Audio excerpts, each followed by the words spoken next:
Hey, Slush I do Buckaroos, how the heck are you? So I've got something going on here. So this is a new product from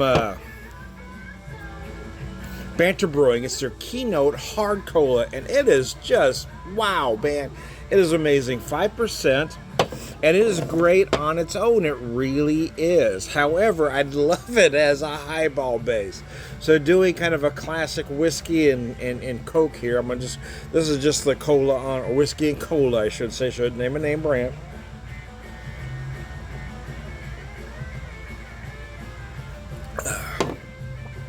So on its own, in all honesty, it tastes closest to RC to me. And for me, the colas were Coke, RC, Pepsi. I like Pepsi the least. It was too sweet. But it got to where I didn't mind RC. Anyway, so I've got this Black Sea Shines. I just opened it today, actually. I bought it last October, I do believe. Yeah, I've had it for a while, but I bought several of their products.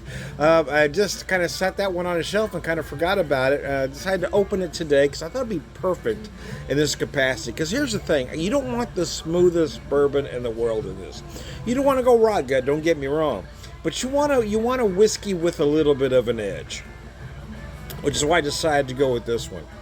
This one's at 120.8. Black Sea Shines. This is a great company. They're doing some great things, man. I visited them, I think it was last October. Man, it was a good time. It was a good time, man. Anyway, so I'm going to pour this in here. Now, if you want to do a true highball, yeah, get yourself a highball glass if you like. I don't like ice in my drinks, and I've said that ad nauseum at this point. But I know there's always somebody that says, "Why didn't you put ice in it, Tom?" I don't like ice. I got a phobia. I got an issue with ice. So anyway, whether they're in my drink or rounding up my friends, I don't like it. Slosh it.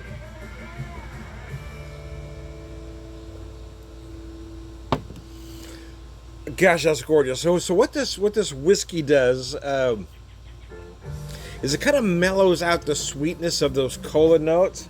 But yeah, that's why you want a whiskey with just a little edge, because they mellow out each other. Because you want to feel that whiskey a bit.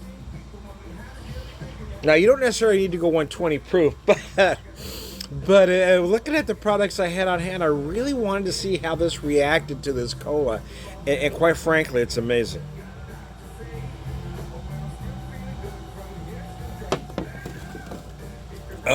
So for the fourth, it's just going to be the wife and I. We decided we had opportunities to do things, we just didn't want to.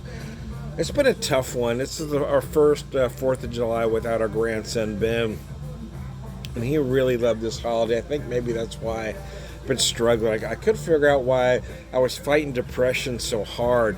You know, April 23rd is the day we lost our son Seamus 13 years ago. I knew that was going to be rough. I knew our birthdays were going to be rough in May. I knew, and then Mother's Day for my wife, and then I knew Father's Day was going to be rough for me in June, but I couldn't figure out why the last few weeks I've been just fighting depression. You know, felt like I was walking underwater. You know, I was depressed. I'd have to go into work and put a smile on my face and pretend to be happy. But every once in a while I'd have to go around to the back and just take my glasses off and, you know, take a breath, because I was struggling. I was having a hard time being, you know, the person that I'm expected to be at work. It was really a struggle.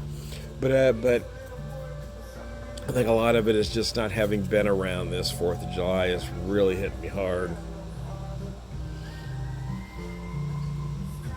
And we lost our 12-year-old, I start crying. We lost our 12-year-old grandson last November.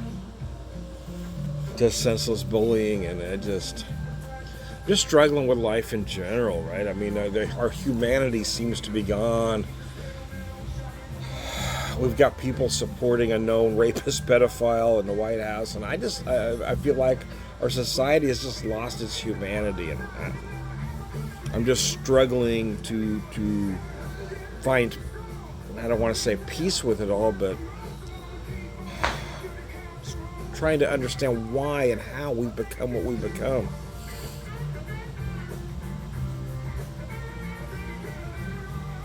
we've got people out there celebrating the fact that they don't have empathy, somehow not realizing that that is a mental illness. If you don't have the ability to feel empathy, you really should be under a doctor's care. And I just don't know why we've become what we've become, and I'm really struggling with that.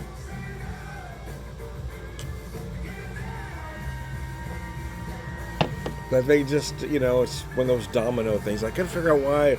Because I got through Father's Day and said, okay, I can start getting back to normal, and I started getting worse. I've just really been struggling, fighting off the depression. And then, like I said, I had to go to work, and I'd hold the door, and okay, put a smile on, and be the goofy individual they expect you to be. And I've really been struggling, man.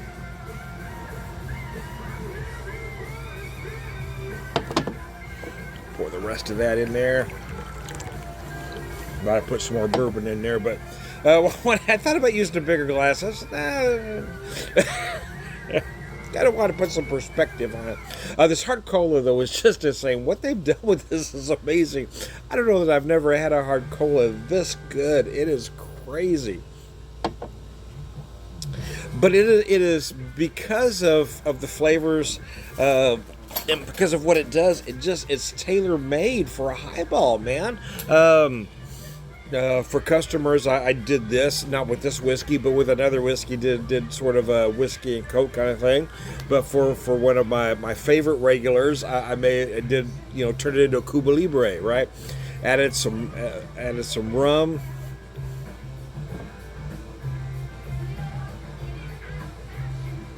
And a lime.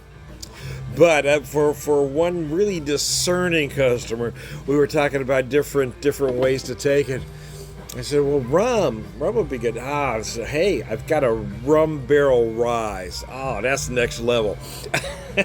So, from Tiakida, local distiller to me, we've got a rum barrel rye. So rum barrel rye Cuba Libre. Maybe not true Cuba Libre, but wow, man, that was next level, baby, next level. Sludge.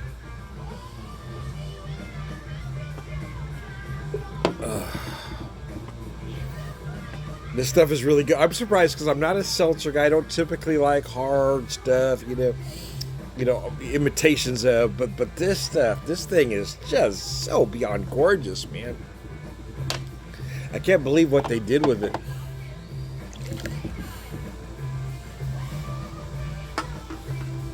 So I've got some ribs on there. Like I said, I got some ribs and a meatloaf on there. I think I forgot to say what kind of wood I've used. I decided to go with some pecan this time. I had just a few pecan chunks left. So I used the rest of that pecan. So the ribs and the meatloaf, I use it because I usually use my wife likes a softer smoke than I do. So the last couple times I just used a softer fruit wood. I used a sweet apple in the last couple, but really wanted to use this pecan. It won't be, because there wasn't much, it won't be won't be very smoky, but it'll be a more pronounced smoke than the fruit wood.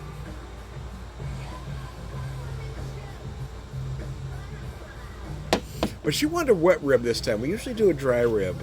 Our son Seamus loved the Memphis dry, so we've been doing it that way for forever.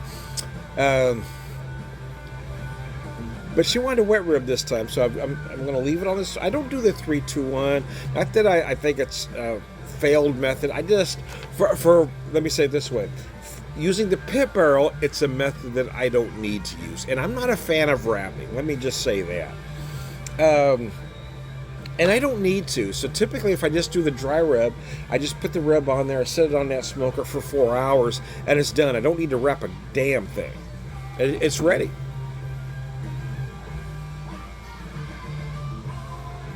But to do the wet rib, I'm only gonna smoke it for 3, pull it off.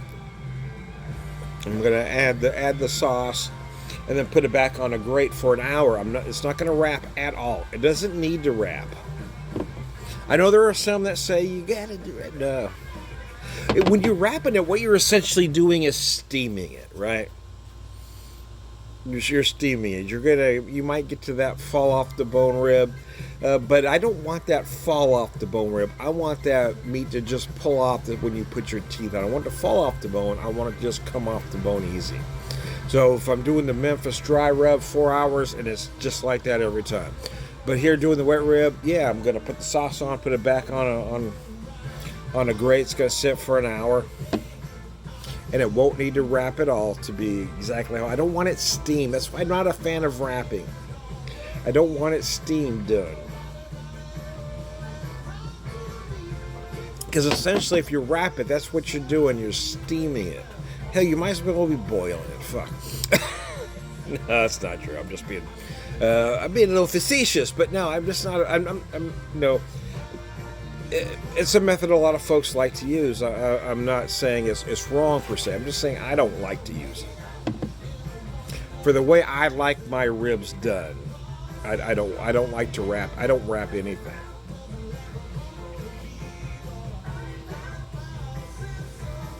Especially with this pit barrel, man. This pit barrel smoker is just the best, man. I'm a big fan of this product. It is a veteran-owned company. Products in the USA. I do, despite what some people think of my politics. I love our country. I just wish we would get beyond the hate and ignorance that seems to have permeated over the last few years. But anyways, but anyways. Oh, gosh, this stuff is delicious.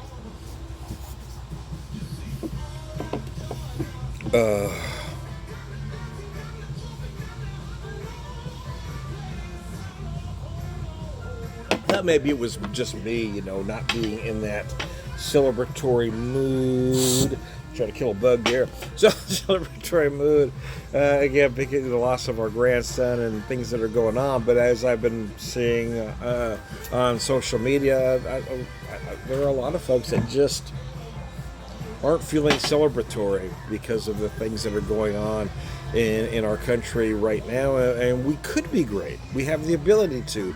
But holding people without due process isn't one of them. Attacking a marginalized community isn't one of them. We need to go back to actually trying to be great again. Anyways, that's all I got. I am well, it's not exactly beer. Let's just say whiskey whisper, whiskey evangelist, prolific whiskey drinker, purveyor, wisdom man.